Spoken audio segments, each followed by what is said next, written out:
And we're live. Ah! Hello, everyone. I hope everyone had a happy New Year and a fantastic Christmas, as did I. And I hope you did as well, Laura. Thank you very much. I did too, as I think you know, because you were there.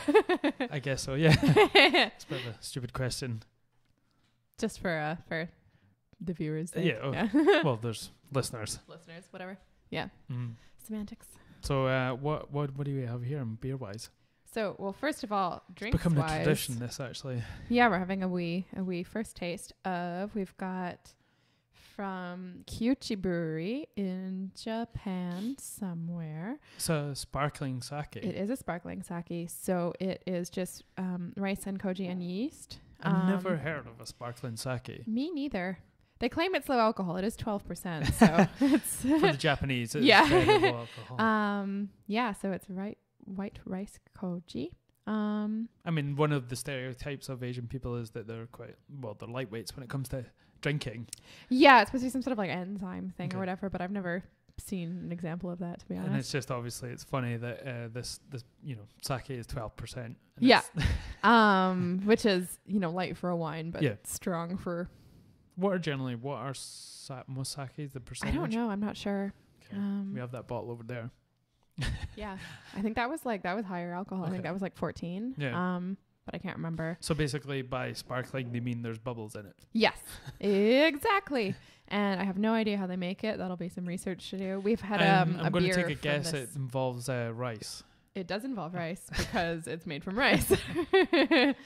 I just mean in terms of like if you're making wine, there are a couple different ways you can cause it to be sparkling, and there's like natural fermentation, or there's like actually adding like carbon dioxide. Sticky rice or sticky rice, coconut rice, Jamaican rice, rice and peas, jerk rice, jerk off rice, pilau rice. But yeah, we've had a beer from this brewery before, and it was really nice. What's the brewery's name again? Kyuchi, and they're kind of branding, and they've got a wee little owl, which is very, very sweet. I like him. Ooh. Yes. Ooh. Oh, right. hi, Mark. Oh, hi, Mark. More on that later, I suppose. Cheers. No.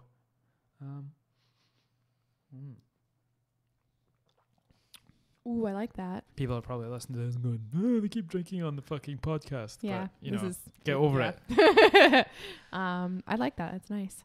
That's really nice, actually. I've said before, I've never had a sparkling sake. So no, I've never even seen one. It's quite it's not very sparkling. It's just too foamy. A little bit of fizz. Yeah, usually unless it was basically you have something with a lot of fizz, you want it to be quite high acid to kind of cut through the fizz, whereas this doesn't seem like it is. So it's just kind of a light sparkling. It's not sweet. There's a little bit of sweetness to it, but compared to a sparkling really nice wine, it's quite savory. Quite enjoying this, actually. Me too. Might have to get some more. Tiny wee little bottle of it. It's funny how they just, this is the biggest bottle that they serve of this for the people that are watching. Yeah. And it's how many liters, milliliters? So it's 300 milliliters. Okay, so that's a baby. That's nothing. That's the same in a can of Brewdog. Yeah. And I think they're $3.30 actually. Yeah, bottles and cans are usually $3.30. $3.30. So that's nice. He's pretty. With all this stuff coming out recently, then with the Disaster Artist, and it's basically that's why. Yeah. Oh, hi, Mark. Yeah. So I'd never seen The Room before. With the Disaster Artist coming out, everyone started to go back and watch The Room, which is a movie that came out in 2002. For better or for worse. 2003. Yeah, okay. Which is like a lot longer than I thought, but I think I saw it when it was 2008. When that was that's when it first became like its first sort of rise to popularity.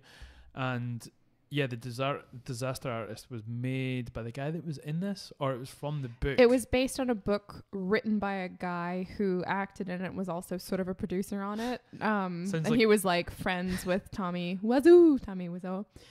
If you could call yourself such a thing, you could call yourself a friend of Tommy Wiseau. Yeah, I just started reading about him, and apparently Tommy Wiseau was letting him stay in his apartment when he first came to San Francisco, I guess, but he would just come and go, and then he eventually came in, and apparently in the film they're living in the same apartment and there's a partition between them, and it just sounds really grim. So The Room, the actual one, the first one is fucking insane, and Laura had never seen it before. No, I was excited to show her this movie because obviously it's one of these movies that is completely terrible, but there's a genius in the terribleness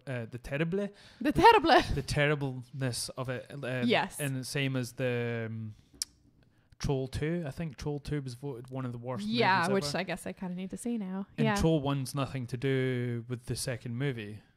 Like, well, the second movie's nothing to do with the first one, and it's not trolls in it, it's leprechauns, I think, that are in the second one. That's perverse. That's weird. So obviously this got voted like the worst movie of all time. Funny. But I think The Room is a strong contender. Because I thought it would be one of those things that has like moments of, badness and awkwardness, but that it's something basically people have convinced themselves to watch for looking for funniness, but it wouldn't actually necessarily be that funny. But it was hilarious. I was cry laughing through like much of it. But not because they were trying to be funny. No, not at all. It wouldn't have worked, I think, if it was at all knowing. It just seemed completely And this was insane. One of the things I'd heard in the years after that I'd saw it was that Tommy Wiseau or Wizard or however you say his yeah, I think I'm it's calling French him Wiseau. I think it's French for wizard. Wiseau. I think it's French for pea. And don't you'll start me off. And I heard that he had then gone on to say he tried to make it a black comedy. Yeah. Which even in that sense is ridiculous because it doesn't have any dark elements. And he doesn't have, I think, anywhere near the self-awareness to actually make. But he's sort of leaned into it. Like he apparently goes to screenings of it and participates in Q&As and stuff. Well, if he doesn't, he'd be the sort of heckled on the street.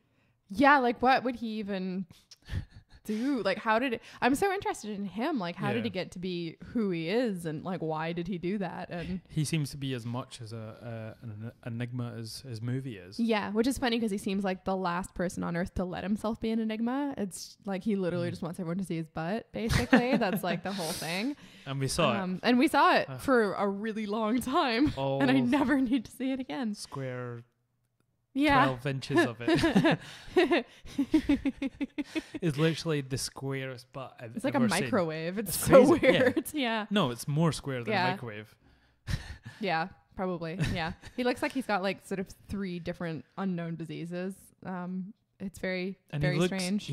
Obviously one of the major things in this movie is there is about 7 or 8 sex scenes. 2 of them being the same one that they just used and repeated because I think the actress didn't want to be shown to be having sex with Tommy Wiseau again. That's what the sort of trivia said is she didn't want to do it again. So and fair play to her. Yeah. Yeah, and we figured out she's like 23 when they're filming it. And I know, that's crazy. I feel sorry for her. And in the movie, they said they'd been together for 5 years initially, and then out of nowhere, they said they were together for 7, which would have made her 15 when they got together. Yeah, and I like that about the film is that there's absolutely no way of telling how much time is passing or whether it's passing chronologically or not. No. So you just never you never know. Well, we had a theory. It was a really complicated time travel movie. Yeah. Because it takes place, there's lots of different, time that passes or doesn't pass. Yeah. And in different months of the year or even a different year. Yeah. It takes place in either 2 days or 2 years. It's hard to tell. Which it seems like the director, Tommy Wiseau, who's also the star, which is always a good sign. And he wrote it. And he wrote it. And he did all his own stunts. butt double. Yeah. It seems like he got bored of stuff as he was doing it and would just get distracted and do something else, basically. So he seems like a kid that has severe ADHD. Yeah. But I guess he must just have had enough money to do it, and that was how it got made. I don't know. Well, this is one of the other parts to it is people are sort of questioning where and how he got the money for it. I mean, I think it cost $6 million. It ran to $6 million. That's a lot of money for someone that doesn't have any backing. Yeah, and no one would distribute it. But he told people he sold he had a scam going with leather jackets from South Korea. That's which sounds like you couldn't make up anything more suspicious. Essentially, it's like you had me at leather jackets, but now they're from South Korea, so that's cool. A suspicious French guy in the USA and he's even suspiciously French because his name is French. He doesn't really sound French. He sounds kind of German, or so maybe he's Belgian or maybe one of those made up places like Liechtenstein. Maybe. Could be Swiss. Yeah. I don't know. No, maybe not. The Swiss, a lot of them are insane, but it's a specific kind of insane. And he's the wrong kind. Maybe that's why he made him leave. He's been forced to go to the United States as a sort of operation to gather intelligence and he just ended up making a movie while he was there. Perhaps, yes. Hard to say. Yeah. Because he doesn't seem like he wants to be in this movie. No, which is weird because he's the only reason it got made. It was his idea. It's like, if you don't like your ideas, stop having them. His skin, though, I feel so bad for the actress in those sex scenes because his skin, he looks like he's ripped and shredded. He's about 48 in it, I guess. Yeah. But he looks like he's wearing like a skin suit. You know how you get these. Yeah, he just doesn't. He looks like he's been assembled from spare parts and then like given a thin veneer of cottage cheese over this kind of jacked body. It's really weird. And I was showing my charming host here an etching by is like a sort of Renaissance artist named Polaiolo, and he used to do scenes that involve people and they're like exerting all their muscle groups at the same time, so they just look kind of flayed. Is this the guy that had only ever drawn dead people? Yeah, or he examined anatomy but only of dead people, so he didn't know what muscle groups did when people were alive. If anyone wants to look it up, there's one called The Battle of the Nudes, which is a good example and really fun to Google. Sounds like something that would take place in the Kardashian household. Yeah. The Battle of the Nudes. Selfies, I guess. Nude lipstick. Nude selfies. Ew, gross. But yeah, it looks like that. Like they're all. He looks like he's constantly being electrocuted or something. He's like all the time. He looks very tense. Yeah, it's just weird. Some of the facts that came, like, well, obviously most movies we go to IMDb and we look at the trivia instantly, and yeah, I've never actually laughed hard. I was crying. A movie's trivia as hard as I laughed on this one. It was crazy. I was just reading them to you last night and just like crying, laughing the whole time. They're all so funny. Like one of them was that he didn't know that you had to rent cameras, so he bought them like high definition ones and. Yeah, like he bought like a 35 millimeter one and 35 milliliter. He might have. Is he Aquaman? He could be the Submariner. They don't look entirely unlike each other. Namor. That's true. Yeah. But no one really knows about the Submariner. No. It's the terrible version of Aquaman. He's like a cross between Aquaman and Spock. Yes. Basically. Yeah. If they're the unlikely love child of Aquaman and Spock. They literally come from opposite sides of the world. Yeah. One of them's under an ocean, the other one's in an ocean of universe. Yes, ocean of universe. It's beautiful. Oh, thank you. Oh, you're welcome. I came up with it myself. Oh, good job. I'm sure Spock would be proud. Wait a minute. He doesn't feel things like pride. Don't be ridiculous. But the source for a lot of the facts about the production is from the co-star / producer. Mm-hmm. And so he's the one who wrote the book, The Disaster Artist. So of course he could be sort of putting a slant on things, but I'd rather just believe it. I wonder how he came to sort of write that book as well. It's been out for a few years, I guess. It has, yeah. I mean, I probably never worked in Hollywood again, so maybe just needed to make some money. I think by 2008, if I'm guessing right, sort of 2008 / maybe 2010 is when I saw it, and that was when it was getting its sort of cult sort of status. Well, I say cult, and I think he's maybe when that came about, he was trying to maybe capitalize on it. Yeah. But I think people just had so many questions about this movie that someone had to say something. Yeah, and like it probably making the best of a bad situation as well in terms of basically, because he was quite young when he made it. This Greg person. Yes. And it probably didn't do a lot for his career. So if he can. Mark. Mark. Character Mark. One of the two characters he calls Mark. Mark. That was the funniest thing is that he calls like two actors in it Mark, who obviously one of them doesn't have that name and the other one does. Yeah. Or he says something kind of like Mark. I didn't quite hear him, but I think he's I think he's just that used to saying, hi Mark. Yeah. Because he says it he says that a lot of times in the movie. It's like more than 7 times. The seminal line for me is when Tommy somehow, we don't know how, figures out that his girlfriend has been saying, or his wife to be actually. He never says fiance. Yes. He always says my future wife, which is why I thought it might be a time travel thing, because it's like his wife from the future. She's from or of the future. Yes. Yeah. Maybe he's from like 1930s or something. Yeah, could be. You're my future wife. He looks like he's in the future. Well, he's in the future.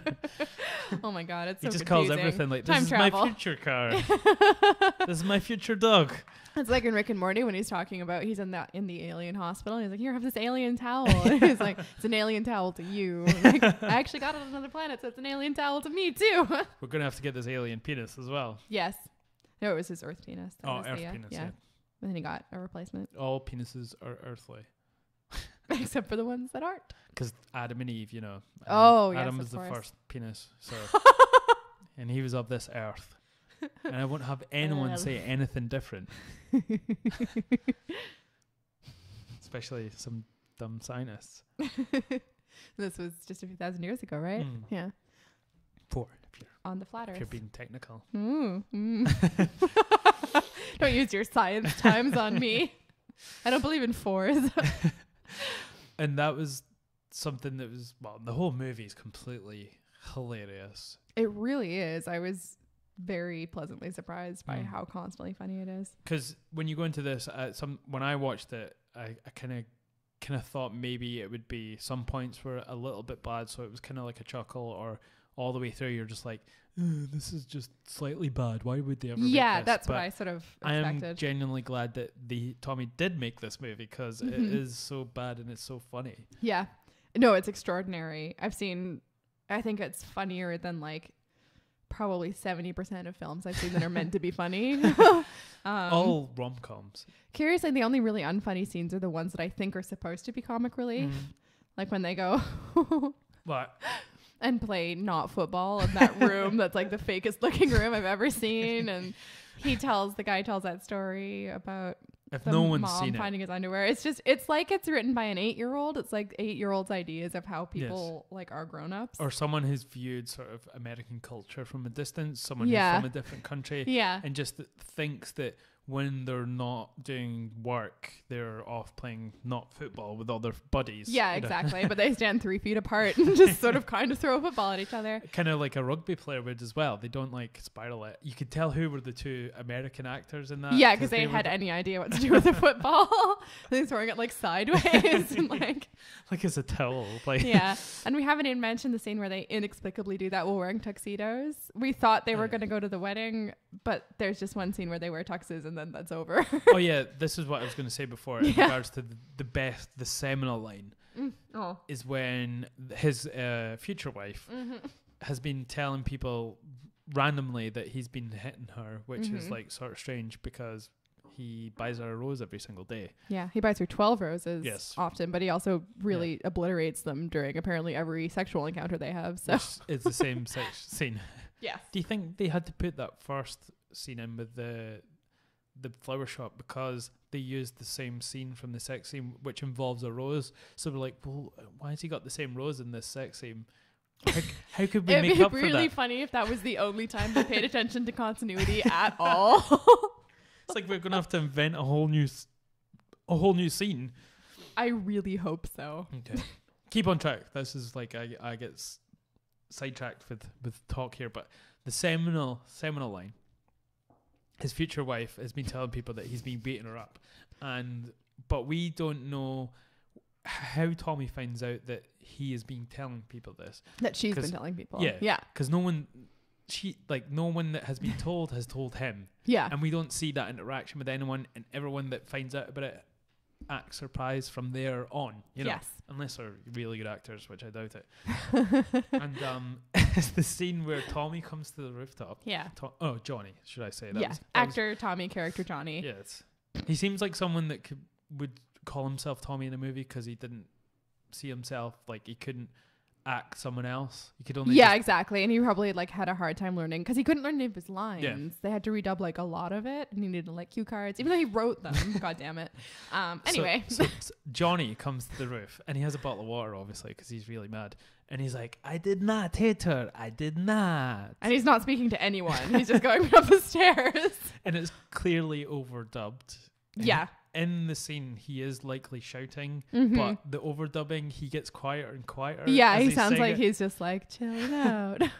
And it's brilliant. I did not hit her. I did not. And then he sees someone. He's like, oh, hi, Mark. Oh, hi, Mark. Oh God, it's really brilliant. I know. It's so funny. It's genius. I just have so many questions. I'm looking forward to what Disaster Artist, the movie, can sort of bring forward in terms of answering some of those questions. Because I'm sure they've sort of they've looked into it, you know. Yeah. To me, the most intriguing part of it is apparently Tommy Wiseau says it's like 99.9% accurate as well, or something like that. Like about what? About things the movie, Disaster Artist. Disaster Artist. He is on board with it. I thought you meant The Room was 99.9% I think accurate about what? My theory, which is possibly not novel or original, but I haven't looked into it, is that the whole thing is some sort of wish fulfillment thing wherein Tommy Wiseau got cheated on and he's making a film about basically that one. I'll show them all. That one 15-year-old dude. Yeah, who apparently broke his heart. Probably not when he was 15 either, I guess. Oh God, doesn't bear thinking about. But that's my theory, is that it was all because she's such a bitch in it. Like she becomes that way. Yeah, she seems like she's kind of nice at the start. Well, she has no character. She goes from having no character to like doing bitchy things, but still having no character. And I think they only brought her in those nude scenes was because the only thing sort of charismatic about her was her boobs. Yeah, essentially, and they're really in it a fair bit, although he is much more objectified in the sex scene. It's like all of him plus her boobs basically, and those are like the starring like the camera really lingers on him. It's really weird. He was probably in charge of that. Well, that apparently he said that his ass needed to be in it to sell the film basically. Although it is a rememberable square ass. It is. It's possibly one of the most memorable. I think his ass is like a mathematical equation. Yeah, it's really weird. The square root of butt. It's very square butt of a root. Check it out. Yeah, check it out. Yeah.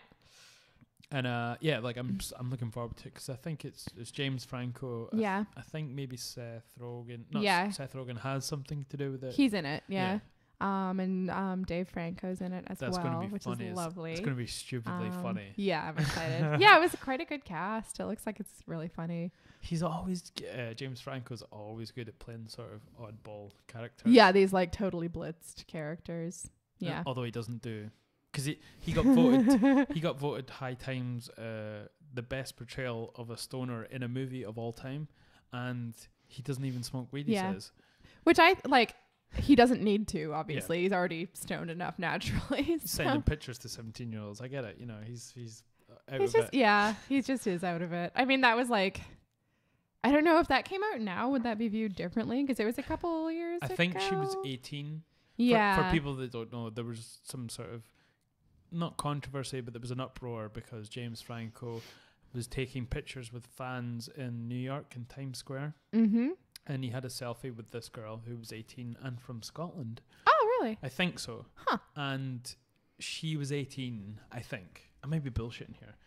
She was 18, and when they took a selfie together, he was like, tag me in this on Instagram, obviously, because he wanted to then slide in our DMs, and then was like... So her direct messages there for people out there who...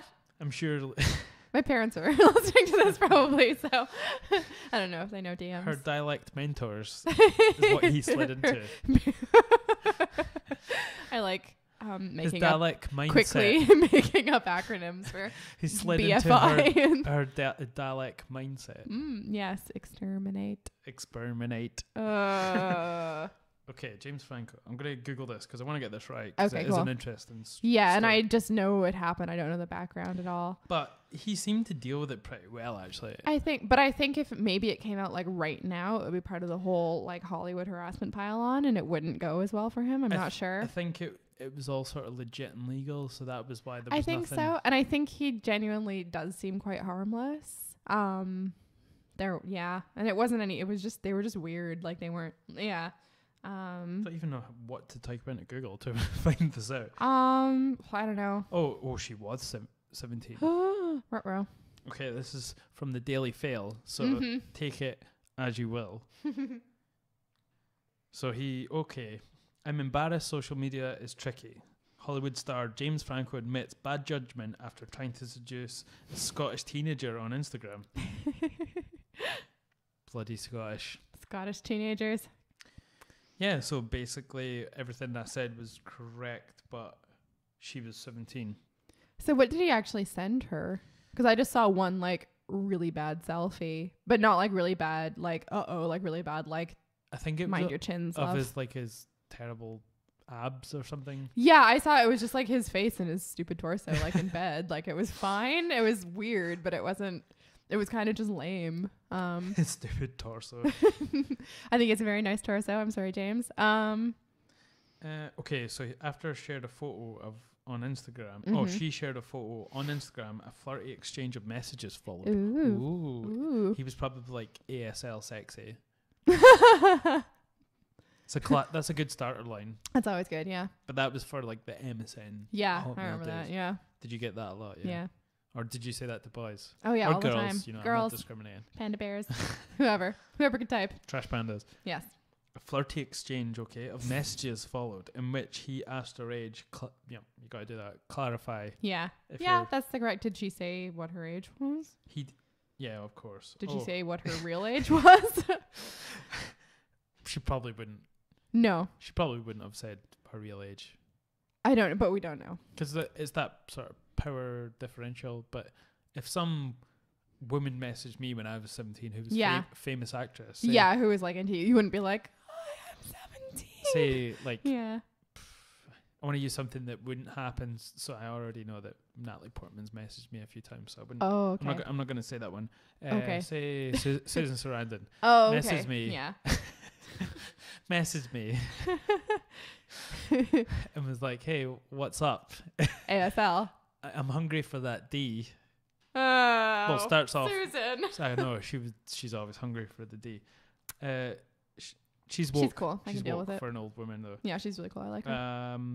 So asks my age. Mm-hmm. I would probably say I was 19, maybe. If you were the age you are now, or if you were 17. Both times, of course. You got to make her feel like she's getting something out of this. Might as well really rob a few cradles down there. She's like some celebrity vampire. That's how they keep young. They have sex with young men. Oh, I see. Anyway, if I was 17 and she asked me that, I would say, yes, I am 19 probably. Yes, I am a grown up. So the next question would be, he asked if she had a boyfriend. Oh. Yeah. Did you have a boyfriend? He's got all his ducks in the line. He does. Or eggs. So that's the responsible thing to do. It's just if she was like, I'm whatever. And then he was like, it's okay. But he's went from, I quote, asked her age. Yeah. Maybe she told him the truth. He still continued to the next question. Yeah, because that's kind of crucial. Is, do you have a boyfriend? Right. She did. I don't know if she said yes. Right. The third question, okay, so we got a little, a gradient of... Yeah, ticking some boxes, or at least attempting to tick some boxes. The third question was, should he rent a room? Oh my God. Yep. Yeah, that escalated quickly, as they say. Maybe he just wanted to know whether he should himself crash on a friend's couch or spend the money on a hotel room. Yeah. I mean, if she's all the way in Scotland, he probably couldn't finger out France on a map. So yeah, exactly. He probably didn't know. I'm in London. Yeah. He probably thinks he's in London. That's really funny. That to me, that isn't so much a moral issue. It's a judgment issue. Like, you are famous, dude. You've got to mind like what you do. It will come out, obviously. No matter what, it will. Like, my battery ran out, so I can't go on with that. So that's the end of the story. Yeah. End of the podcast, folks. Yeah. Because if she'd said she was like, I'm 22 and I don't have a boyfriend, then I think that's like another thing. But that was just bad judgment. Yeah. Regardless of anything else. When you're sort of... creepy if she's 17 and he knew that as well. That's a bit... I think it maybe has sort of marred his image a little bit. Yeah, but I do think if it came out like in the past month, it would have been reacted to differently. Oh, because it would have been part of that whole narrative of Hollywood harassment and stuff like that. But does she instantaneously become like a different person when she becomes 18? That's and that stuff doesn't make any sense. And it would be like, we have to have a clear line though. We have to have laws. We do have to have legal issues. Yeah. We have them, and that's what they are. Yeah. And I think it's good when they cover things like people who are closer in age to each other. Like, I think a few places have sort of different laws about, say, statutory rape if the sort of quote unquote offender is close in age, like under a certain age. I think the big one that's talked about a lot is someone who's under the age of 16 and say their boyfriend's maybe like over 18 or 19. Yeah.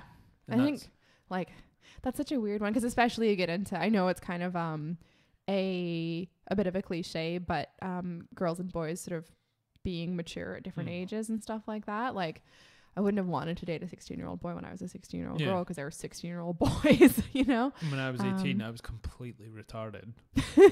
Like probably medically, you could probably declare me retarded. I think that's probably not unusual for teenage boys, though. I think you're probably the majority. I thought you were going to say not that girls it's not unusual about you. Oh. No.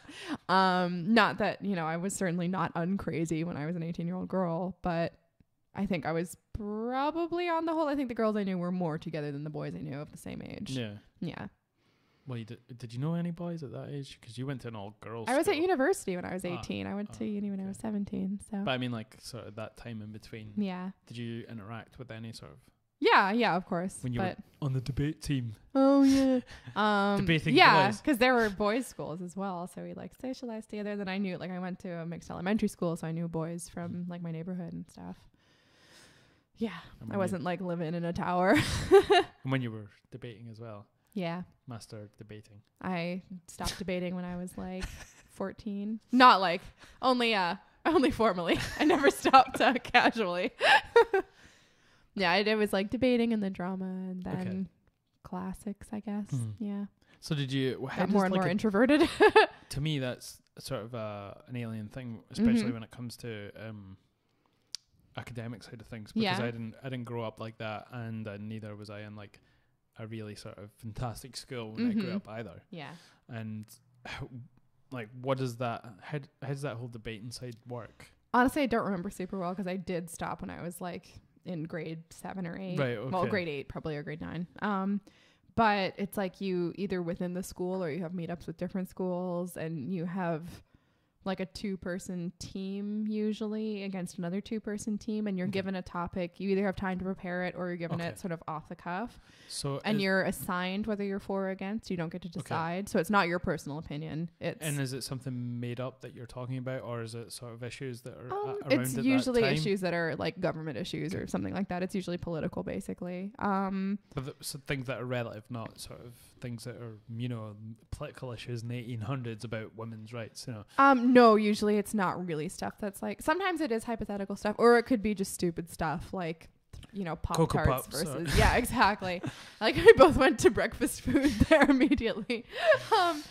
Yeah, and then you basically, it was sort of formally laid out how much time you have. So you usually get like to speak for a certain amount of time, and then you get like a shorter rebuttal where you get to counter your opponent's arguments, but it depends on whether you're speaking first or second. Usually, I forget the name, usually got like assigned a position, but I can't remember what they were called, but they were kind of modeled after government things, basically. I think one of them we had was like historical. It was something to do with like a Canadian, like when Canada first became Canada, it was like Upper Canada and Lower Canada or something. I don't remember. They're so inventive. Yeah. But yeah, I don't remember topics really, but yeah, so that was the idea. Have you had anything? Oh, wait a minute. Sorry. That was getting slightly off topic. I nearly took the bait in my own mind. Oh, you can do that if you want. It's your show. I'll get it anyway. It's literally your show. Yep. It's the IAMKAYPEE show. And what was the sort of time you had to prepare when it was before it? Well, it varied. Sometimes you had no time, and sometimes you had But I'm saying like the time that you did get to sort of prepare stuff. I don't remember. Okay. I think sometimes you got a couple days, and sometimes you got like 20 minutes. Right. Okay. Yeah, but I don't remember. Yeah. Because sometimes you'd have to present like sources, and other times it would just be kind of, again, off the cuff. Do you think it was sort of had a good effect on you? And how you sort of deal with arguments? I was so young then that I've learned, you know, maybe that taught me 1% of stuff, but I've learned 99% of it since then. Because I was literally like 12 when I was doing it. So. But it's probably had some sort of maybe subconscious effect on you. Maybe.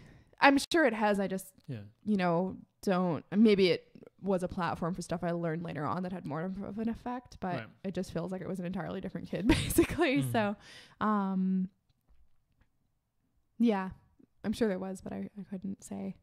I think it's probably a good thing to teach kids, I guess. I think hypothetically, like I can't relate this to myself again because I don't specifically remember my experiences or how they made me feel, but teaching you to kind of have to organize your mind quickly and teaching you to be kind of logical and also, look at things sort of separately from how actually, you feel. That's a good point. That was probably a big aspect of it, was having to present, because that was one thing that I struggled with doing. It was having to present arguments that I didn't agree with. Right.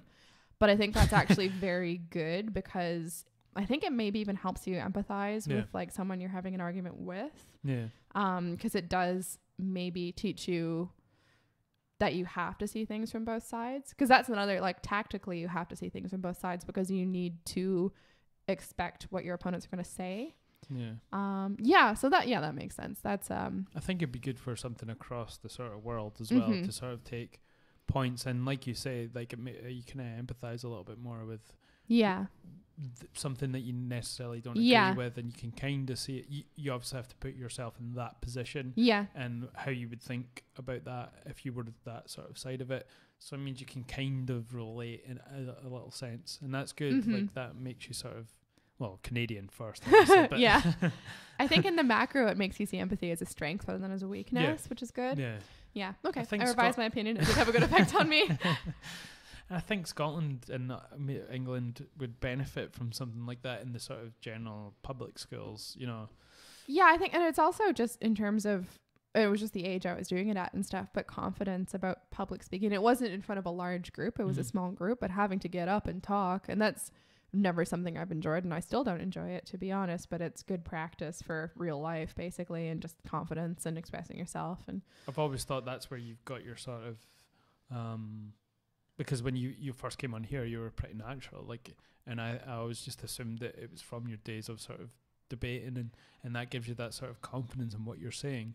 I think it's something I've come into a lot more laterally, like not really, maybe even until my master's degree. Okay. Because I didn't, unless I really felt like I had something to say, I wouldn't speak that much in classes as an undergrad even. But a lot of people in uni tend to talk a lot of shit as well. That's true. And sometimes just like, ugh.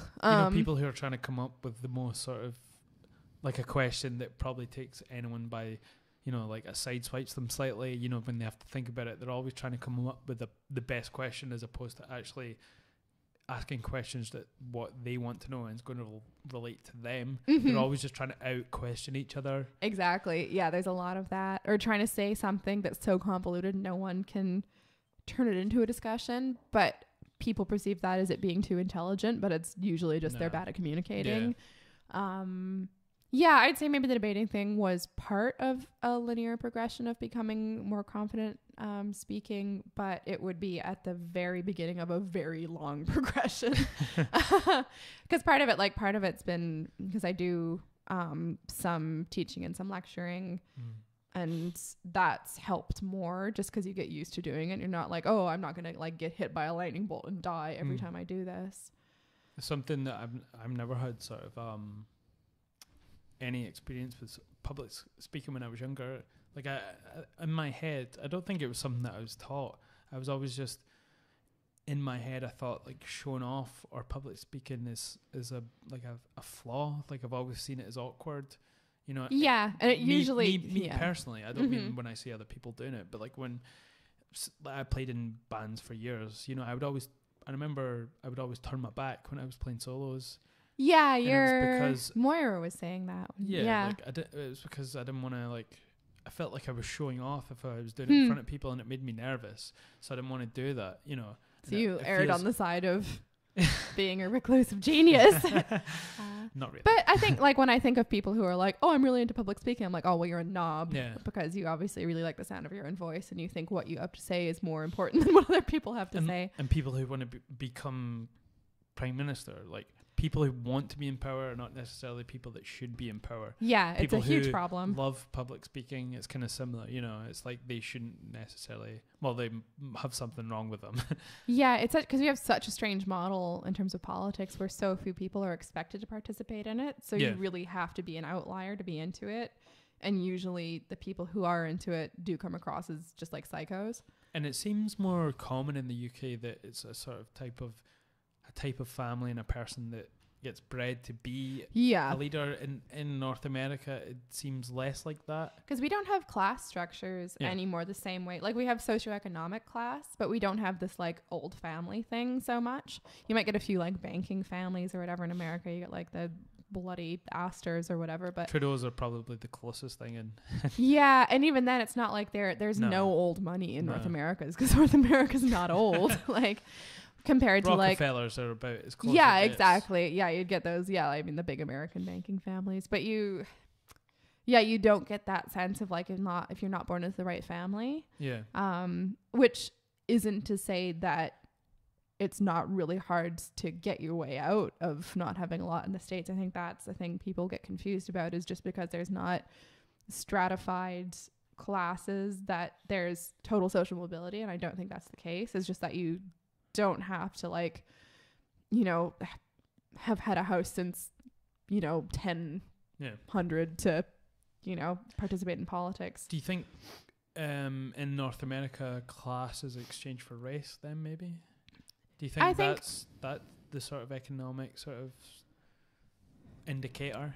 I think it's part of it, but I think, I was telling you about this joke in 30 Rock where the one character who's like a page and he's white and he's from the South and he's a man, but one of the other characters tells him that socioeconomic or demographically he's like a Hispanic woman just because of like where he lives and the money he makes and stuff like that. So I think it's an indicator. Race is maybe an indicator of your class or your socioeconomic status, but it's not a predictor. I'm not saying that either. Like, there's people who are posh who have zero money as well. Like, I'm saying, like, do you think that those are the sort of infrastructures that have replaced a class system?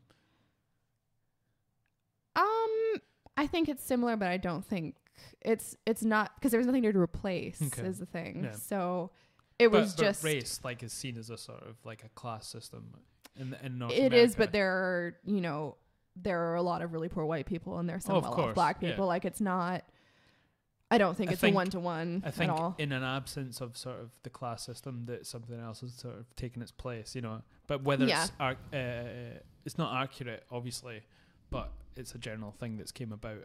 Yeah, like, I think it's just people need to sort of split each other, and that's part of how we do it. But I think it's a separate thing. Yeah. It's just something that's related. And I mean, it's just because there's no old, like, stupidly old money in those countries, so that's where. Well, and there's not this thing where you're like land rich but cash poor as much in the States either. I think of that as being like an old world thing where you've like inherited tons of land, but you have like no liquid cash, and you have maybe a title, but you're basically poor. Yeah. But you're never going to be without. You just don't really have anything to grow. Yeah. It's this kind of like dying aristocracy thing. And there are, say you've got like the Ivy League and stuff in the States, but I don't think there's that same sense of like you must go to like Eton or Harrow, or there's no point.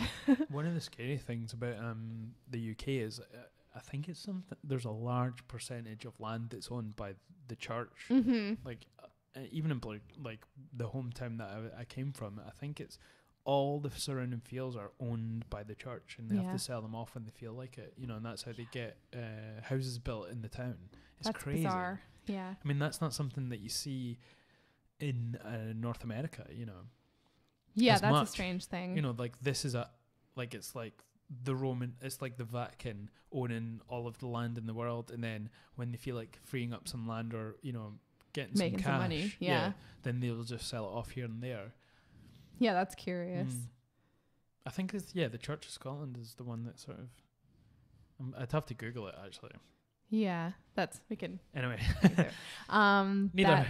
that's so cute, because that basically means that they have a hand in the shape that towns take, as opposed to it just being sort of urban planning or whatever. Yeah.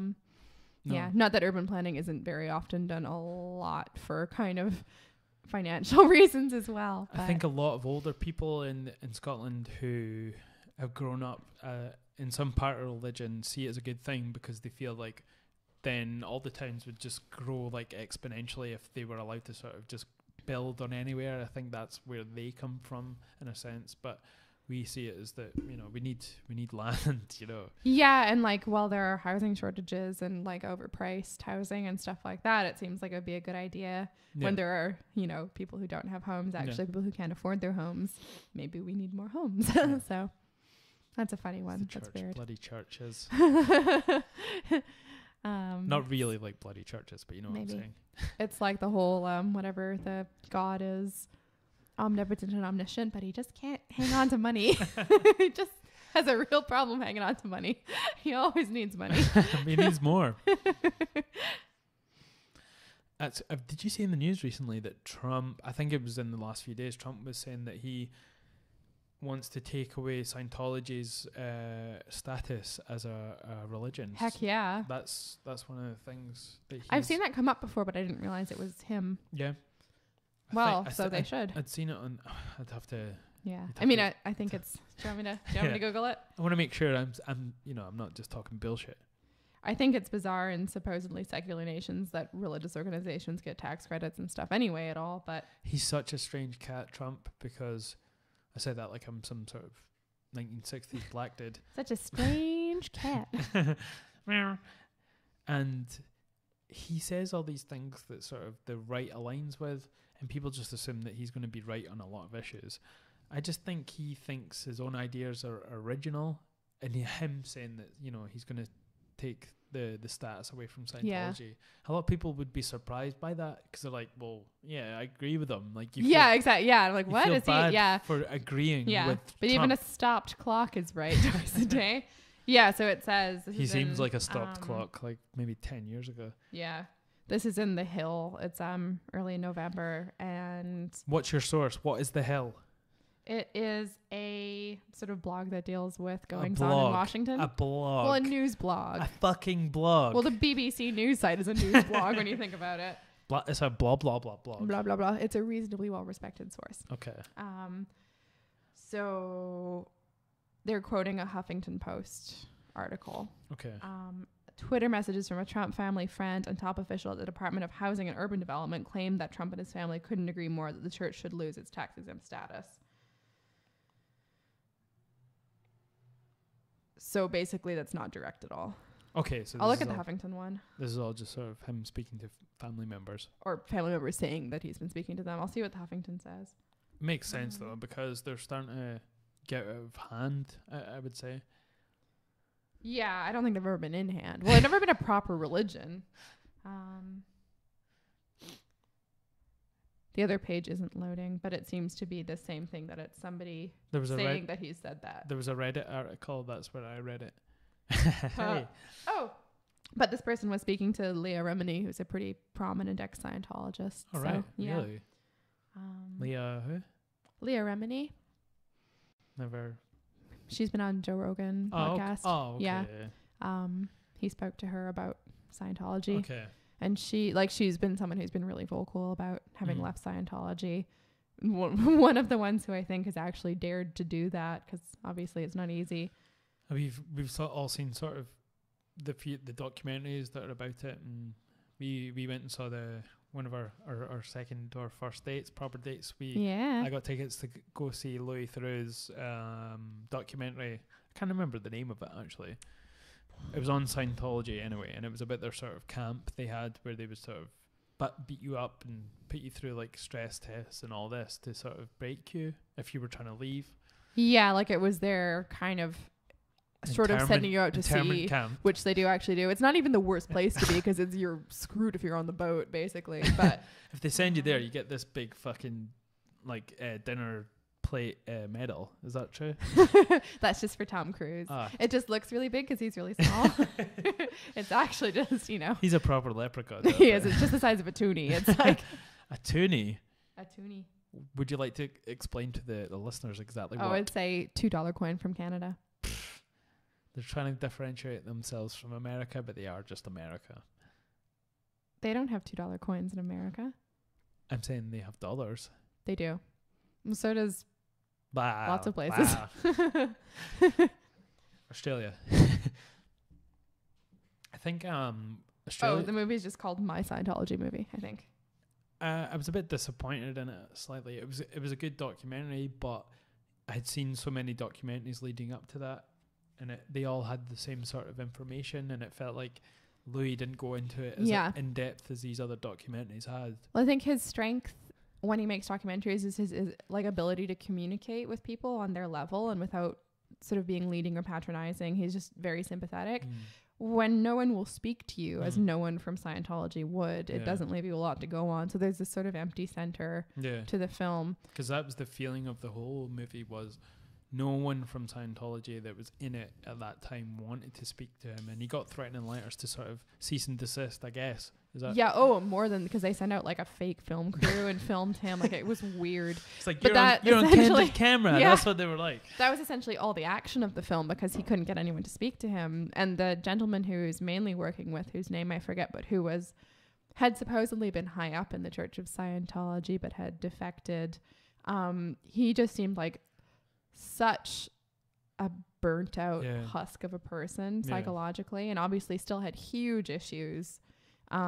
Seems like even leaving just has such a toll on your sort of body. And I don't believe in souls, but you can kind of see someone's consciousness being sort of worn, I guess. Yeah, because it seemed to be a huge part of how this guy identified himself was being a significant person in this so-called church, and and I can't imagine, given that, the pressure you'd be under and the strength you'd have to summon to reject that. But it just seemed like it was still such a draw for him. He seemed just so unresolved. And that to me should have been a whole other documentary. But he was, in the meantime, this guy's only source. This is one of the craziest things about Scientology, though, because it's one of the most recent religions that's come into fruition and become massive. They're it's so weird how they became a religion like in 2016 or 15, I guess. Like a tax exempt religion. That recently? Yes, I think so. Really? Google that one. Maybe it's before that. I think it's gotta be. It's definitely within the last decade. And so it's only been like the last 50 years that they came around. You can literally see videos of L. Ron Hubbard? L. Ron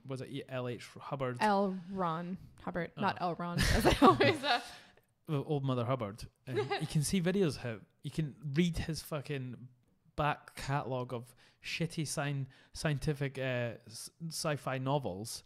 Yeah, you can read he was one of the most prolific writers in sci-fi. And he's terrible. Like, he's wrote more books by a long shot than anyone who's wrote sci-fi. I was going to say Scientology, but and we know what he's saying. It's all to do. His religion comes off as a failed sort of sci-fi book. That's how it reads. It's bad sci-fi. But imagine something that happened 2,000 years ago. We can't see those people that wrote the Bible. We didn't see any of those events that went into that book. And people take it even more stringently. Yeah. Well, that's always the thing Joe Rogan says, which I don't know if he's quoting something or where he got it from, but that, explosion. That, I can't remember exactly, I'm paraphrasing, but basically the difference between a cult and a religion is that the guy who started the religion is dead and the guy who started the cult isn't. Like, that's, which I think, okay, so the Church of Scientology gained tax exemption in 1993 following a lot of toing and froing. I think where I'm getting that from then was there was a documentary released and they showed a video of when there was a massive conference from when they got tax exemption, and that was where I saw it in. So I just assumed it was around the same time. Yeah, it's been... 93. But there's been since 2015 basically talking about getting their tax exemption revoked. Good. But it took them the number of subheadings in this Wikipedia article. I've never seen so many. It's obviously been a real road. So to get anything written about them, there's probably people like sort of like citations, like putting citations on. Can you imagine the edit wars on this? I understand the last edit was. I bet it was like 30 seconds ago. 3 days ago. That's pretty recent. Yeah. I think anytime the collision of bureaucratic garbage trucks that would be the IRS and Scientology is gonna make articles with a lot of subheadings. Yeah, of course. Yeah. Cool. Educational. I think I might have to go and break the seal. I know. I'm kind of trying. It's the Christmas seal, so. The Christmas seal? My favorite seal. I'll be back.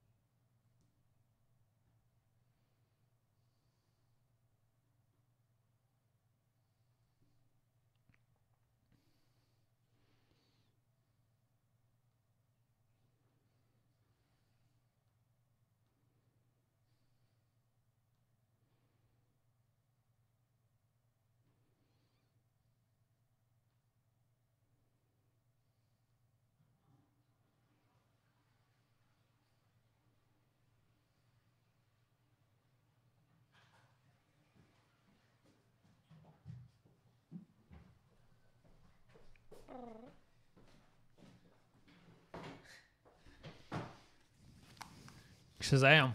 And I'm back. He's back.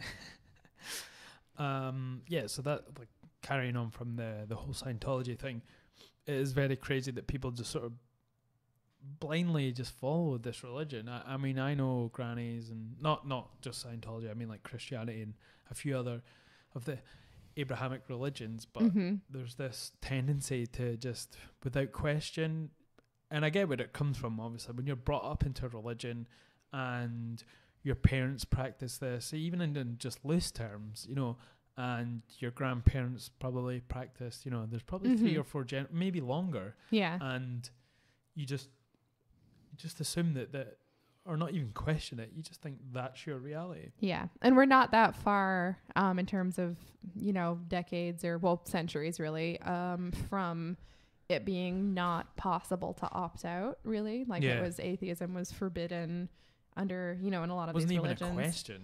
No, it really wasn't, which kind of fascinates me because I'm sure there are a lot of people who are atheist on the inside.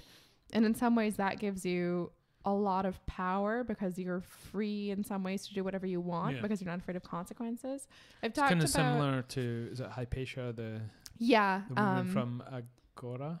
Yeah, so she's the main character in the film Agora, but she was an historical person as well. And a philosopher. Yeah, and mathematician. And for all intents and purposes, she probably was atheist, but there wasn't a sort of preset for that, I guess. Yeah, because she wasn't even an active atheist. She just didn't have time for stuff that wasn't real, basically. Yep. They don't make a big deal of it in the film. They never talk about her religion in the film, which is interesting. Allude to that's why she's getting, you know, ousted and stoned, but it's not. Yeah, but it's even partly because she's a pagan in that, or she culturally is a pagan in that film, in that the family believes in, you know, the old gods. I think of in Vikings, the king, what's his name, the scarier one. I'm just gonna look it up because otherwise this isn't gonna make any sense. The Cambridge king? No. He's I forget if he's Wessex or Essex. No, I forget which. I'm gonna find out. He has a couple of blonde wives if he's from Essex. They wear a lot of fake tan. That would be a brilliant version of The Only Way is Essex if they made it like from like 2,000 years ago. I would super watch that. King Egbert. With the head, kid. King Egbert. Egbert, and where's he from? I don't know. I'll look it up. The actor is Linus Roach. Don't know. His name is? Linus Roach is the actor. He's good. He's really good in that, actually. I think they pretty much, they're not totally explicit about it, but to me, part of why he's so powerful is I think he's sort of one of the only people in his community who's actually an atheist, and he's figured out he can do whatever he wants as long as he pretends to believe in God. Yeah. So the sort of fears about behavior that everyone thinks have real consequences, he knows those consequences aren't real, and so he's free to do what he wants, or he doesn't entertain them. You know, it's not something that he feels is. Yeah, it's hard because there's no sort of written stuff about this, but it's hard to sort of judge what level people sort of had, whether people were true atheists or they were just in a position where it's not something that really applies to me. But I think the level of belief at that time, if you don't think it applies to you, it means you're an atheist, essentially. Yeah. Okay. In terms of you can't believe in that structure if you believe it doesn't affect you. Mm-hmm. Okay, so the king of Wessex and Mercia. Mercia, because spoilers. What are you talking about? The king of Wessex in the TV series Vikings. But yeah, to me, he comes across, because it's like even the premise of like in court making oaths. Yeah. Like on a Bible. Swearing on a Bible. Yeah. And even if you're not doing it on a Bible, it's based on the premise that something bad will happen to you if you lie. But if you're the one man who knows that nothing bad will happen to you if you lie, you can do whatever you want. Essentially, you can lie to a jury. Yeah. Well, you can lie to... It's like having a superpower. It's like you can see behind the curtain and you know there's nothing there. So you can do whatever. Was OJ an atheist? We'll never find out. He never testified, so... That's a whole other episode. He put his big hands on the Bible. That's in season 5 of Vikings. Yeah, barely wearing a glove. Smushed the Bible. Yeah. I still need to finish that series. Was it The People versus OJ? Or OJ versus The People? The People versus OJ. Okay. Yeah. Which is, it's a brilliant TV show. And we watched the first 2 episodes together. Then somebody watched the rest without me. So I need to catch up still. I was on a massive binge that night for something, and it just filled that hole, that OJ-shaped hole in my life. Oh, God. Anyway, back to religion, which is a much safer topic than this, I think. Than Netflix rats. Yeah, it's so curious. You called me a Netflix rat. Yeah, I called you a Netflix rat. Terrible. Yeah, you Netflix I'm rat leaving me right now. Oh, you started it. I'm going to get really racist towards Canadians in a couple of minutes. Oh, God. Should I put my timer on? But yeah, we were talking earlier about how religion, even in what we think of as a secular society, seems to be more of an opt-out than an opt-in still. And we were talking about Christmas, which is such a funny time of year. I think for everyone, it's sort of like, even if you're not religious, even if you're not Christian, you know, maybe Muslim or any other religion, it is a time where something changes societally, and like with the seasons as well, like there's stuff that happens as well, and there's an economic impact that happens as well. Oh, it's huge. Yeah. Part of it, I was thinking, like, on the one hand, it annoys me that because one religion has decided something that, you know, shops are closed and stuff. It's odd. But they've co-opted a pagan, not religion. But several pagan kind of observances. Like, well, you go from like say the winter solstice, which isn't. It was observed by pagans. It's like a, you know. But it's a pagan holiday. Astronomical phenomenon. Christmas is a pagan holiday. Yeah. Well, it's sort of it was an arbitrary date that was assigned to a Christian holiday that had some pagan significances, but it wasn't like a thing. I think it was an actual pagan holiday. Well, it's conflated with winter solstice stuff, and it's supposed to be the birthday of Mithras. Okay. Which is like a sounds like a cult bitch. that he was cool. He's the bathing in bull's blood and stuff. He was a badass. Bull's blood. Bulls. Boy cows. You sound like you're still saying balls. Boy cows. You know what I'm saying? Bull's blood. What accent I was is bathing that? in bull's blood. Some sausages. I'll do the rest of the podcast like this if we're not careful. Please excuse me while I take out this pest. You started it. Again. Oh, she's back. Yeah. Here, human. So human again. After when you wash yourself in bull's blood, what happens? I don't know. But yeah, so it was supposed to be the birth date of Mithras, who was a sort of Mithras, a guy. Yeah. I just assumed it was a woman. No, he's like a soldier god, and there is like a cult surrounding him. Sounds like a myth. Okay, let's keep going. Yeah, I don't know that much about it. It was like a cult that got incorporated into like an ancient Roman religion later. I think he was from the East. I don't really know where. Is it, in history, is there not the same model and preset that Jesus has, you can apply to Mithras, I think? I don't understand. The sort of dying on the cross and being resurrected after 3 days. I think there's something in the story that's similar to the Jesus. Well, I don't know. The Jesus one is taken from. Yeah, because there's a few things like that in different mythologies. I don't know. It's like thousands. Yeah. But no, I don't know about that in terms of just you should probably Google Mithras and Jesus. My phone's running out of batteries as well, and if we want to have the clock, batteries. Yeah, I don't know about like Mithras's sort of life story. Did you just pluralize it? Mithrases. Mithrapuses. But yeah, so it was practiced in the Roman Empire. But did you Google like Jesus and? I'm just looking at the whole thing since I don't know. It probably won't tell you. So it was Eastern. It was Persian. So kind of probably related to Zoroastrianism, like we were talking about earlier. Okay.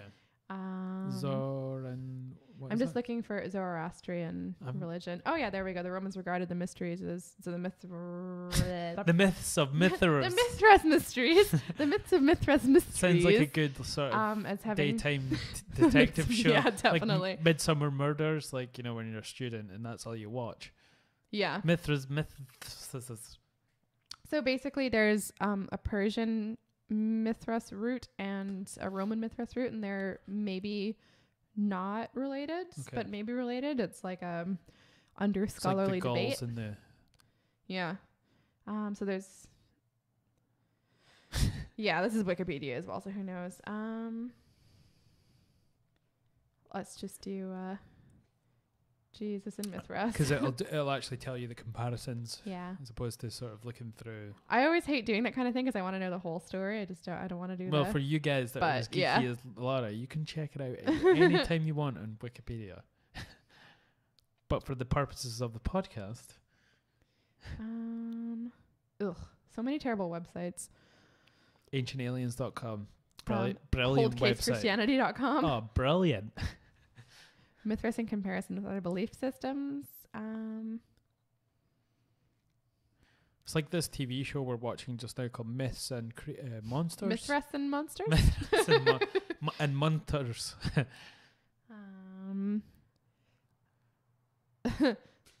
Oh, God. So what are they saying? It said that Mithras was born of a virgin, but that's not uncommon in myth. Obviously not in real life. Maybe for you it's not uncommon, but for me, it's not unusual in. There's no virgins over the age of 14 in Blairgowrie. I think less the age and more the whether or not they've had a baby is the crucial. Okay. But they think that was it doesn't matter.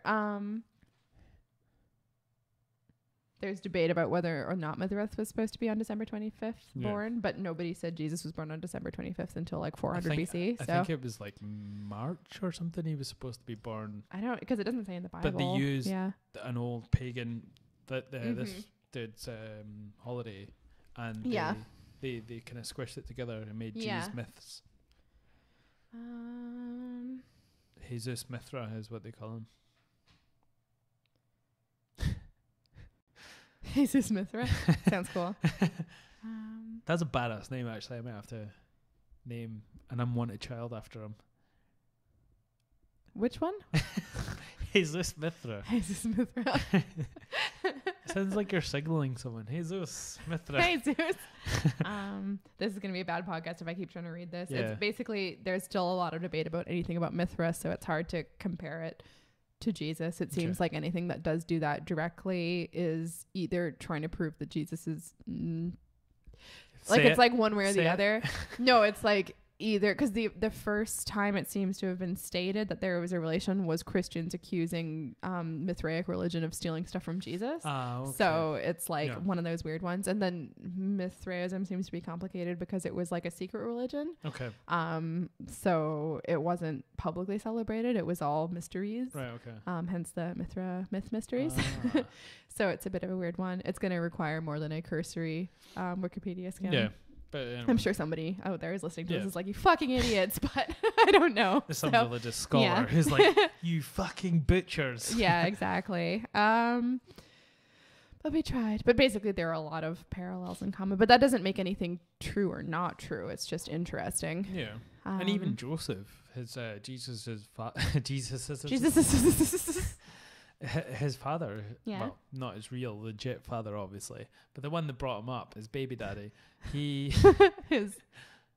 basically the daddy of the baby. Yes. Yeah. He, his sort of template, he was supposed to be a Jewish template for the Jesus prophecy. Yeah. And he had like 12 brothers, and he preached till he was like 32 as well, a bit like Bruce Lee. And is that Joseph, or is that another Joseph? I think so. Like Joseph was the, because there's Joseph of the Technicolor Dreamcoat fame, who had a bunch of brothers. And okay, maybe I'm butchering this as well. Because that's at one of religion's cheeky traps. Is anytime there's repetition, it uses it to reinforce the significance rather than question it. So it's always like, oh, that was foreshadowed.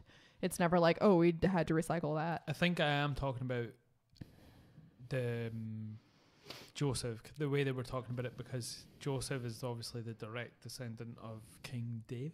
Is that true? I don't know. And they were saying, well, Jesus wasn't born of Joseph. Mm-hmm. He was born of God. So that doesn't mean he's genetically... Kind of trumps King David, man. He's not genetically, the same. And I think there's a whole lot of stuff to prophesize that had been prophesized that Jesus had to fulfill. And the bone of contention was that he wasn't, like, God was his dad as opposed to... Yeah. Because I never make too big a deal about Joseph, so I'm not sure. I think there's a whole, like, sort of backstory for him. Yeah. There's an origin story for him. Yeah. He's definitely... Yeah, I think the other Joseph was made much more of, but I don't know. Interesting. Never heard it. But yeah, it's like we were talking about sort of like that's one of the sneaky things religions tend to do is that if you come up with patterns, it's never like, oh, that's suspicious. It's like, oh, that's on purpose. Like, we did that. And there's a lot of self-fulfilling stuff as well. Mm-hmm. So they'll write things after the fact to sort of fulfill those prophecies. Yeah. So they write the prophecy after there's been someone who came from these circumstances. Then they write the prophecy there, and then it becomes pretty easy peasy. Yeah. Yeah, and I don't know anything. I don't know any direct evidence of that. You do, I guess. And when you don't believe Jesus existed, then it's all fine. It's perfect.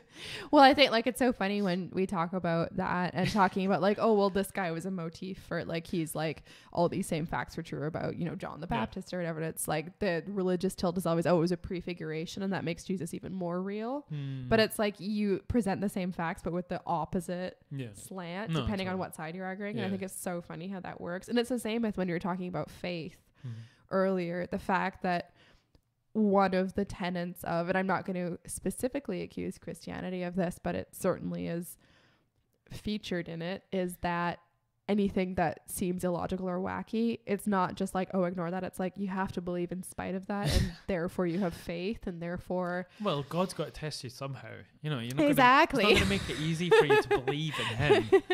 And it's just so funny that one of the conditions of a religion would be believing in stuff that it's just so funny. Fuck him. That's what I say to it. Fuck God. Lightning bolt zap. Sounds so edgy. Ooh. So 16. Ooh. But I just think it's just such a funny kind of closed loop there with and obviously Christianity is basically an offshoot of Judaism, Yeah. This is where it all stems from. It's people baby seem kid. to miss that out. People see Christianity as the first bit, and it just happened to be something that was before it was just there to sort of give birth to this. Yeah. They don't see that, no, the reason you have all this was Judaism was the religion before that, Yeah. And other world religions as well. It doesn't exist in a vacuum. And it's so funny that, again, it's like you grew up and you not only... It's not just that you silently coexist. It's like you have to make fun of the other kids you grew up with in order to make yourself feel big. It's so weird. It's just really funny. I always imagine the different worldviews that people have. You know, there's these people who believe that the world is 6,000 years old, possibly flat, because that ties into that religious part of it, the creationalism. And there's people who believe that, civilization is older than 6,000 years old. Yeah, both of those things can't really be true. And and the thing is, you can find as much evidence as you want for one or the other. I'm not going to prefer either of those in this, obviously you know what I believe, but it doesn't matter because the one side will always deny that evidence is real, or will say, well, I'm strong because I believe in spite of overwhelming evidence. It's such a funny thing that you're congratulated for that. It's sort of there's a sort of patting themselves on the back for sort of believing in this in spite of evidence, but they don't see it as evidence. So the scientific formula is not evidence-based to them. Because they don't take into account of faith, but believing in scientific experiments, i.e. the theory of evolution, the Big Bang Theory. And this is the thing that fucking really grinds my gears. Oh, yeah? Take a seat, folks. All right. Buckle in. It's a simple process when it comes to science. You get something you hypothesize about. you use things to test it, and whether you can see them or not, you can come up with something out with that to get an answer using A, B, and C, and that is a theory. Yes. Right? And whether it positively says yes or no, or, you know, negative, you have a positive or negative result, then that's how you determine what your theory is up until that point.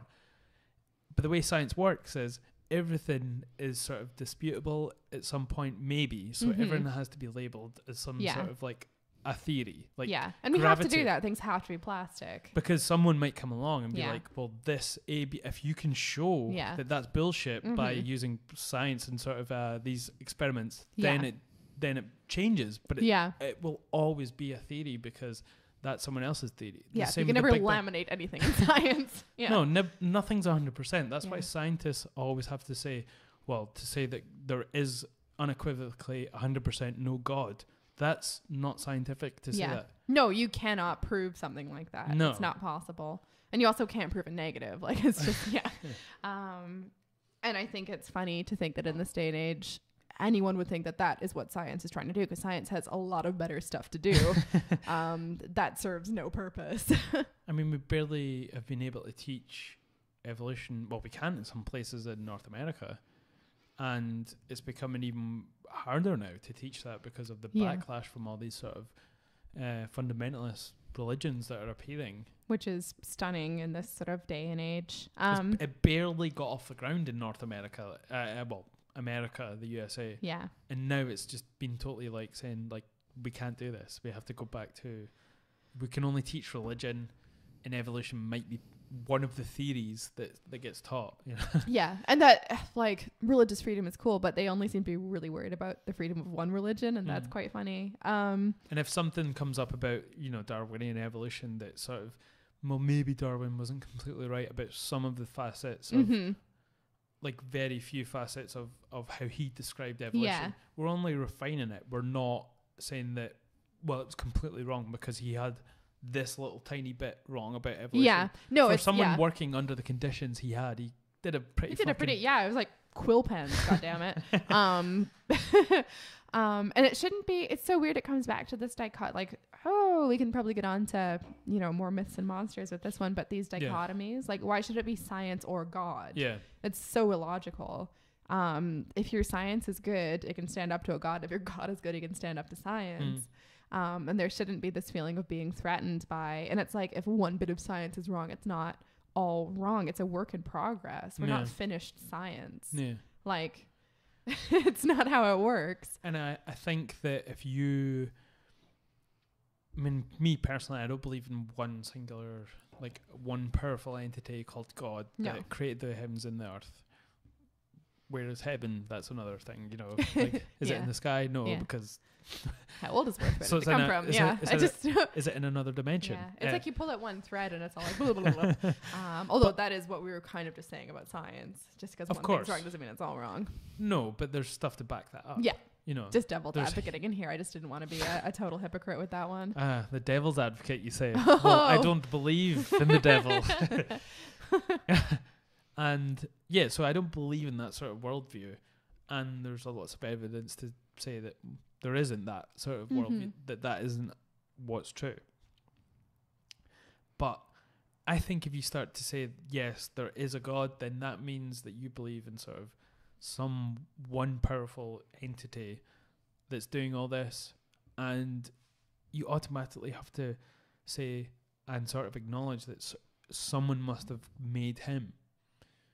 You know, that is when you start to believe that about one entity, someone has to have made him. That's just the way it is, you know. It's just the way this thing goes. Someone can't exist because they exist. But you're acting like religion is logical. So, but why does the logical bus have to stop? Like, even when you talk to creationists, they say, well, we can't have all came out of nothing, i.e. the Big Bang and primordial soup. Yeah, but when you equally say that about God. Say that about God, when you say, well, where did God come from? Yeah, they're like, no. The logical bus you stops just have to believe in right him. there. Yeah. You know? Yeah, that stuff is so frustrating. Yeah. Yeah, because we can all sit there and poke holes and, you know, And the other thing is like, as a person who believes, like, I'm more science oriented than religion oriented. I'm really interested in religions and word mythologies and stuff. Yeah. But I don't have even a shred of me that believes in any of them. In terms of a faith, I believe that they're important. Yeah. They don't have to be true to be important. I think they have been really important. Yeah. And they've been true enough to be able to shape the world we live in. And to bring societies together and people together and civilizations to build and come together and get us out of the woods and the wilderness. Yeah, they can be a real event without being based on real, daddy gods and stuff. Is he a demigod? Daddy god. The big daddy god. I would never devote a, kilojoule of energy of anything to arguing with anybody about their faith. They're trying to disprove it. It's none of my goddamn business, and it doesn't matter to me. Like, I don't care what people believe in, as long as they don't use their beliefs to infringe on other people's rights. That's when it becomes a problem. But it's like anything, when a bunch of people that do similarly feel that way get together, then those things happen. Yeah, it's true, but they don't need to. A lot of people manage. They do, absolutely. And more than people. A lot of people say, like, I don't care what you believe, but those beliefs do congregate together and do affect world events. Well, the problem is when I'm not just talking about Islam. I'm talking about Christianity, like so much of our. We'll just talking about how we got to where we are now. So much of world history has been determined by Christianity throwing its weight around, and other religions before and alongside that. It's how life happened. Bloody Set. God damn it. Goddamn Ra. No, we need him. Carts the sun around, doesn't he? Short for Rastafarian as well, that's why. He's the best god. Smoking all those blunts as the sun. I'm a pastafarian. You love Remember pasta? That one? The spaghetti monster? Oh, the flying spaghetti monster. Still used by... Sorry, I interjected. What were you saying?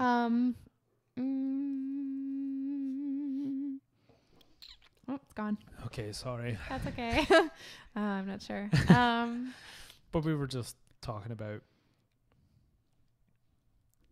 these things when people congregate together and have the same ideologies and faith and religion, then that's when things start to happen. It's all good. Oh, yeah. It's all good saying, I don't care what this, that, and the next person believes. That's all good. Like if everyone operated on an individual basis when it came to their belief systems. Yeah. But it doesn't work like that. Yeah. These people pull together. It's like how the universe probably came together, like bits of rock and gravity pulled together, and then eventually it became a star.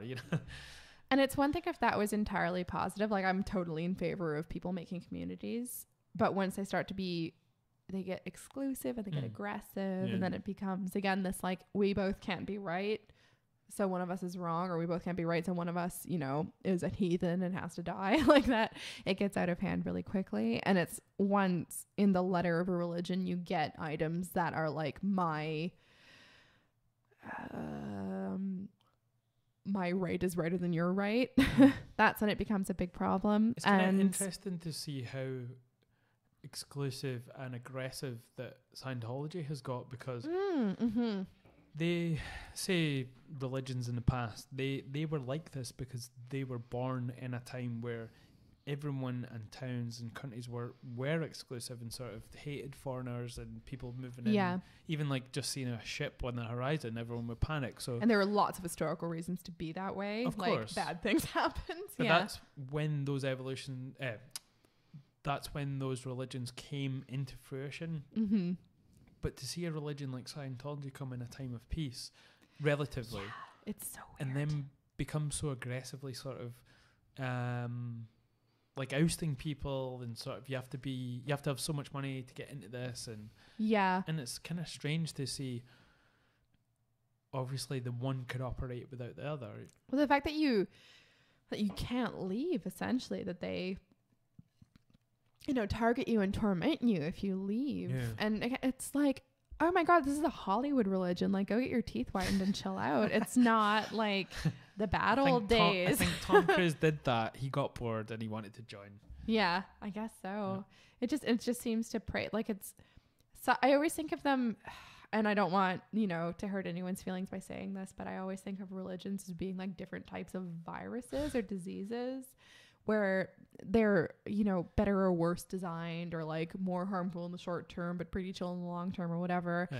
And Scientology is such an insidious one because it's like you can't recover from it in a way. Like it continues to affect your life. Yeah.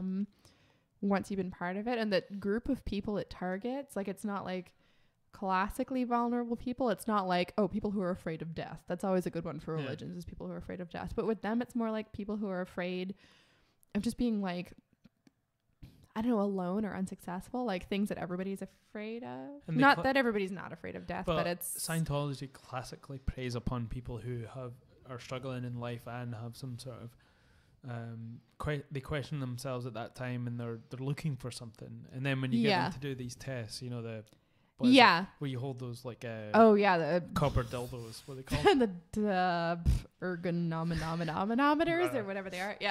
And these are people who are looking and searching for something. And it's people who have found, I think, that their perception of themselves is out of step with their success. Basically, whereas like, again, religions that prey on your, fear of death, either for yourself or your loved ones, or your like need for continuity, I think those are like big primary color human feelings, and they're pretty easy to either explore or ignore. Whereas these kind of like daily self-esteem crises, so they basically a lot more insidious on your lack of success, your fear of lack of success in your life. So it's like a definite post-capitalist religion in that way. Here we go. Bing, bing, bing. We need some sort of capitalism. The capitalism party horn. Why I capitalism. Capitalism. It's with a K though. Yeah. KK capitalism. That's capital. But also the fact that, like, I mean, I can't speak to any other religions because I don't know as well, but Christianity at least Catholicism managed to figure out exploiting people for capital pretty early on, relatively in its lifespan. I don't know. I'm sure there are other ones that do as well. I don't know specifically in terms of like paying for indulgences. You know about that one? Yeah. You have to pay to indulge. Well, you have to pay to make God like you again. Because again, God, he just can't hang on to money. Wouldn't be enough money in the world to make God like me. It's okay. You don't need him. But like Scientology makes it, it's like you're buying like, it's like turning God into a gym where it's like you can start for free, but then you have to pay more and more. Yeah. To progress. Just weird. Yeah. It's the pay to play thing. It's like the whole thing with, initially you could probably say in regards to bands, and there's a lot of these systems where for you to play a gig, you have to pay to play. So you have to get enough ticket sales, and it's the same for artists. A lot of the times, if they don't charge you a commission at a gallery, then they charge you up front for wall space, and you're like, which of these is more of a scam? Like, which of these is less legit? Like, they both suck. But I find that one sort of more nefarious is the sort of the gallery and artist combination, because weird. I've experienced it quite a bit through the years, and it's quite bad. Your job is like saying, when you go to a promoter or an art gallery, they have a job. Like, you chose to have this job. The artist provides the art. Obviously you have to do all the fucking, photo shoots and all this bollocks and whatever. Pay the electrical bills and whatever. Yeah. But to then you're basically doing the promoter's job or the gallery's job when you're bringing in people to watch. You're selling tickets to your friends, and they take a percentage of that. Yeah. You're doing the promoter's job. And traditionally, you could just cut out the middleman. Just go to the venue, and they put on a gig, and then that's that'd be it. But to make yourself a promoter, and it's quite nasty. And that was a huge thing when I started out in bands, and we sort of fell for it initially, but we were like, screw this. This is just. It's balls, you know what I'm saying? It's a completely terrible system, and I don't know what it's like now. I don't know if they still do that, but so at what point in that do you guys make money? Is there? I think we got a cut of like door tickets or something like that. So it's not super, because with art, say if you find something. I've had a few, like I've been contacted by galleries that are like 0 commission, rare opportunity. And then you look and you're like, oh, it's X amount to pay for 3 meters of wall space. And you're like, I'm not sure if this is more or less of a scam than the usual. But we would always say, like, what if you're a band from Glasgow and you're going to London to play it, pay to play, like, you don't know anyone that's going to go there, you know, you're trying to up and come, and like, you earn the ticket sales, like a $5 off the ticket sales, I guess, so that's what it'd be. I think it was. And but say you don't know anyone in London, first time playing London, you know, and that's the only way you can play. Yeah, you're not going to have the tickets. You're not going to have the ticket sales. So is it basically a gamble that if you don't sell enough, you lose money? Is that? Well, you're not making any money. Yeah, but are you losing money? Well, if you have to travel to London, yeah. You're not getting. But you're not like renting. You're not giving the venue money? Or? No. Okay. It was ticket sales that you had to... I remember now. You took like a $5 off ticket sales again. Yeah. So if you have no ticket sales, very hypothetically, who loses money? Is it the venue or is it you? Well, we have to pay petrol to get there.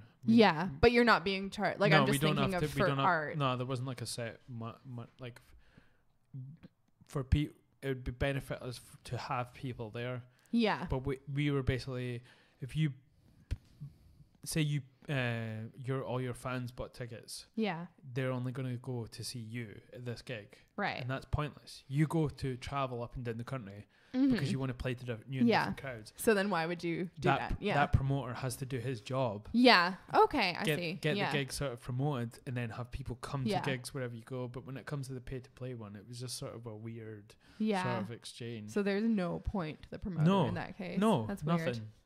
But you're not. So is the venue paying the promoter? I still don't quite. No, promoter goes to the venue. Okay. And books a date. Oh, I see. And But do you pay the promoter then? Yeah, the tickets. What we sell at the tickets. Yeah. He gets the ticket money. And we get like a $5 off that. It still seems better than the art version. No, I'm just saying like that's what it is. No, I'm just trying to figure it out because it doesn't seem... It seems like it would behoove them to actually promote it then because they'd make more money. Like, it doesn't make a ton of sense. They don't promote it though. Yeah. They just leave it up to the bands to do it. But you'd think if they're making the majority of money, it would make sense for them to promote it. Otherwise, there's no point. Yeah. So like with art, say you're doing a thing where, okay, so if you have a commission, you're still paying to transport your work. You've paid the man hours to make your work as you do with music as well. So that's kind of the same. Traveling as well. Traveling. To the gigs. Yeah. And so if you're doing art, you're transporting the art, or you're taking it down yourself. You're paying for insurance on the art, or on however you're transporting it. And then either if you don't sell anything and it's a commission gallery, then basically nobody's making money. So that's fine. But if you've been attracted to something because it's a 0% commission, but you're renting wall space and you don't sell anything, you've paid the gallery a bunch of money and you've made no money. So you have to gamble that you'll sell something.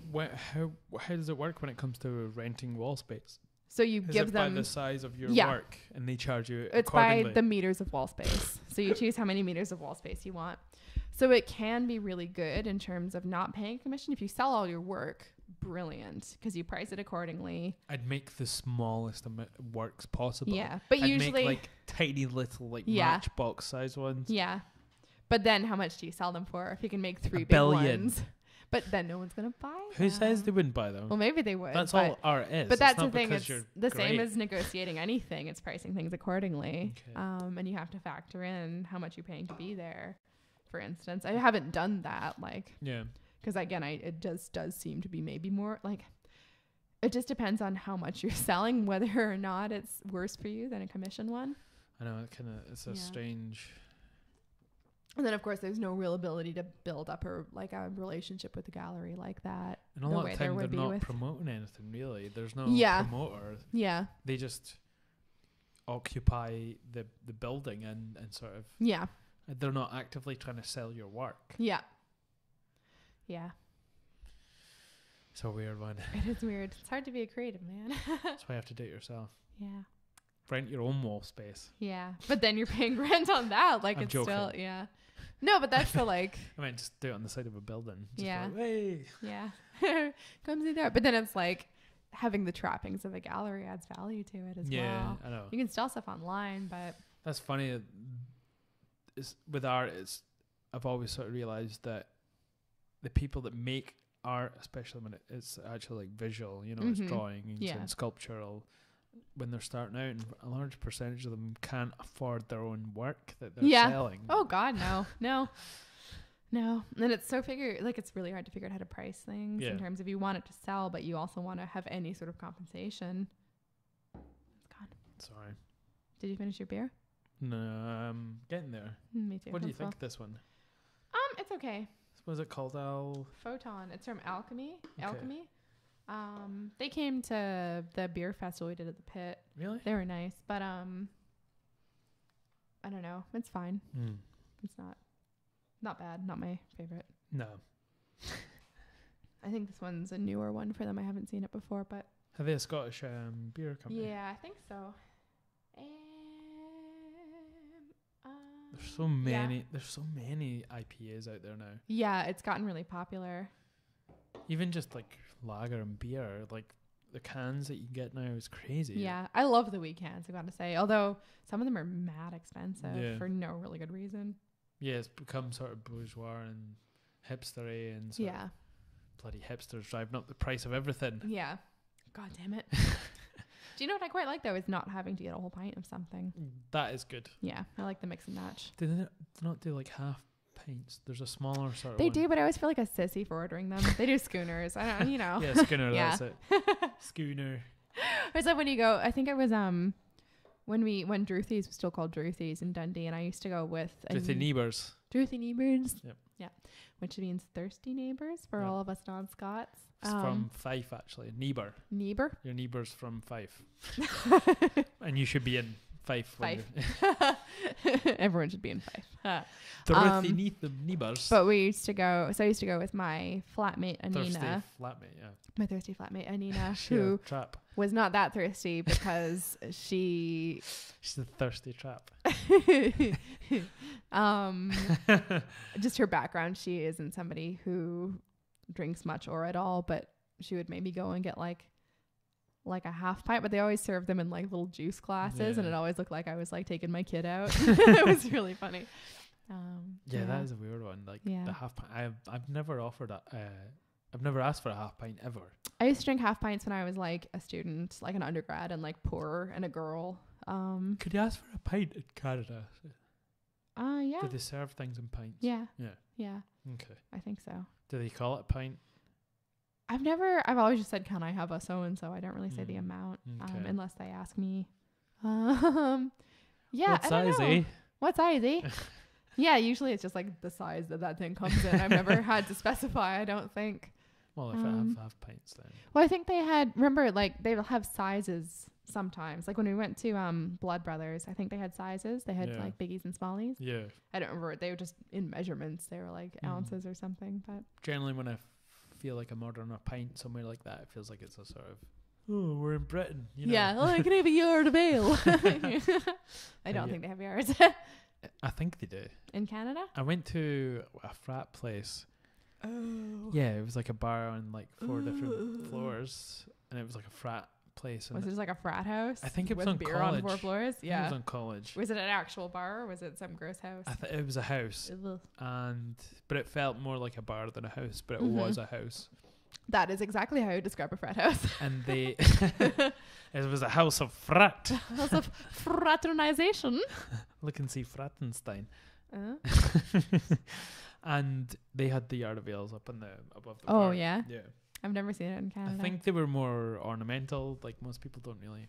Yeah. I mean, they are mostly, they're not exactly ergonomic, are they? They're not, you're always in danger of knocking your chandelier out or something.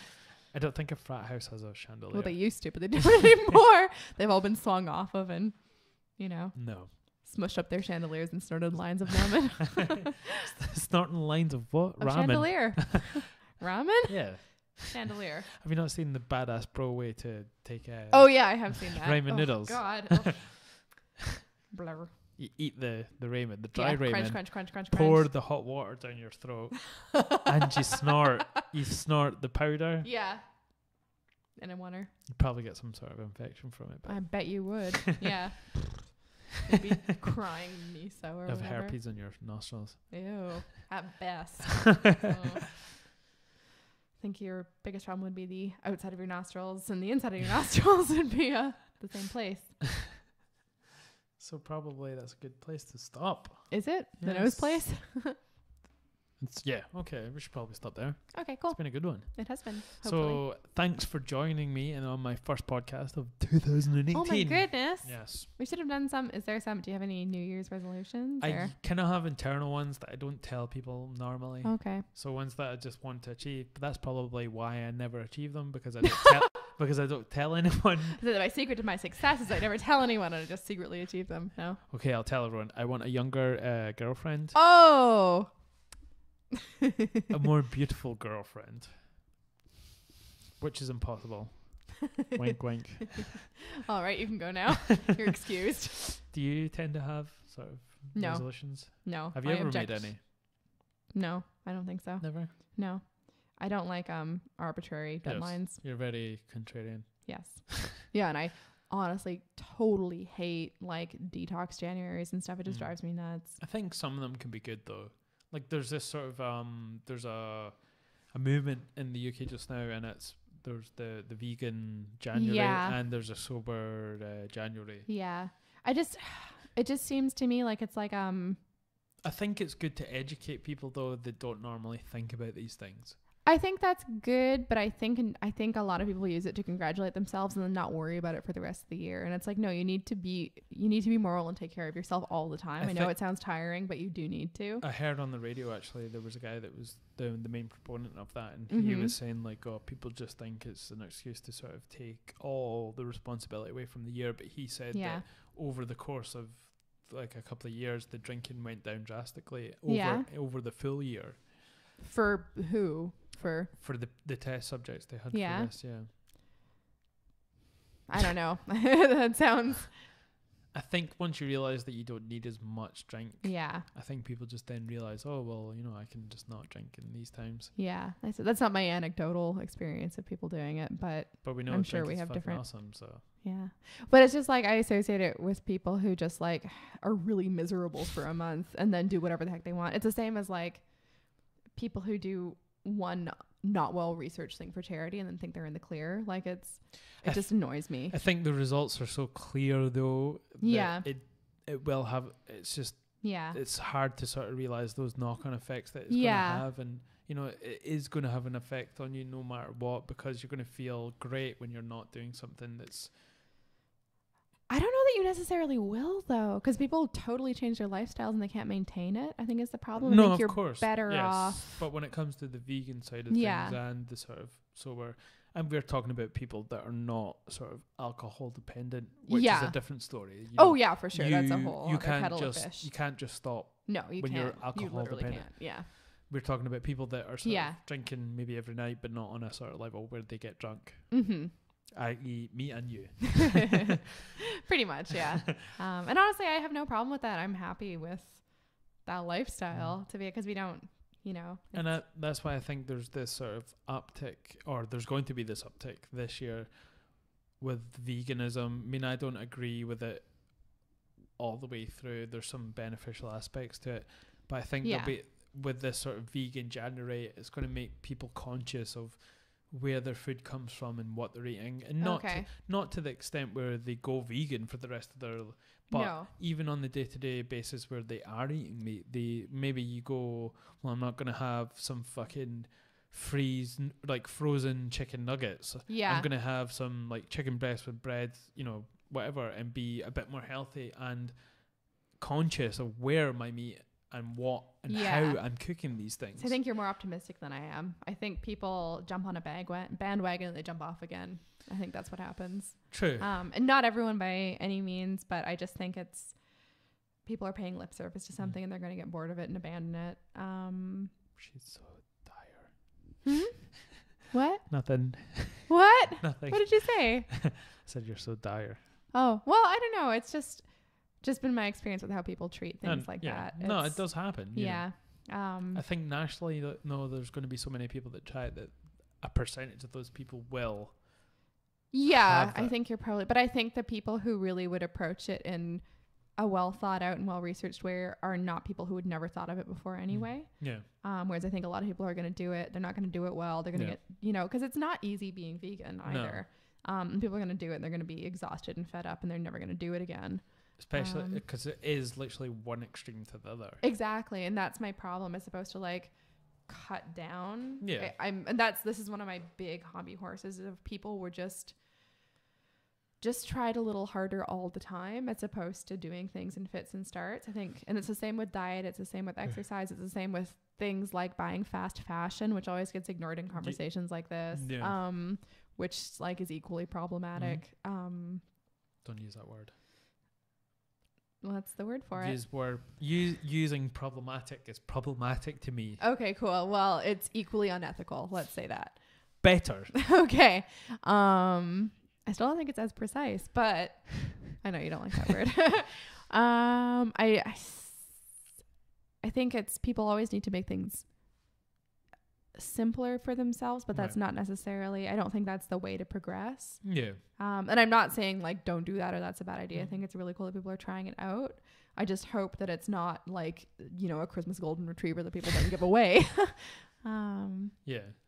No, but I think it can only be good if people do it in a right way. Obviously, in the right way. That's a pretty biggie, though. You know, there has to be sort of more information on what, you know. I think when all your promotion is based around vegan January, you only have 30 days to sort of say, like, you know, this, that, and the next thing. So you can't just say ease your way into it.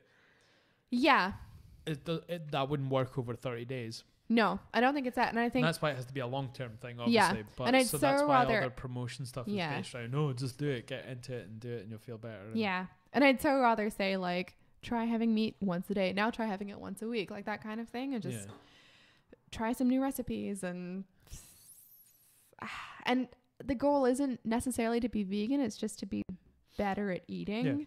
Because again, a lot of vegan diets can be really unethical in terms of like, avocados, like rainforest deforestation and, you know, human rights abuses in the Amazon. And like, it gets really weird really quickly. Or just even vegans that don't eat healthy. Well, that's like, I know some really unhealthy vegans and vegetarians.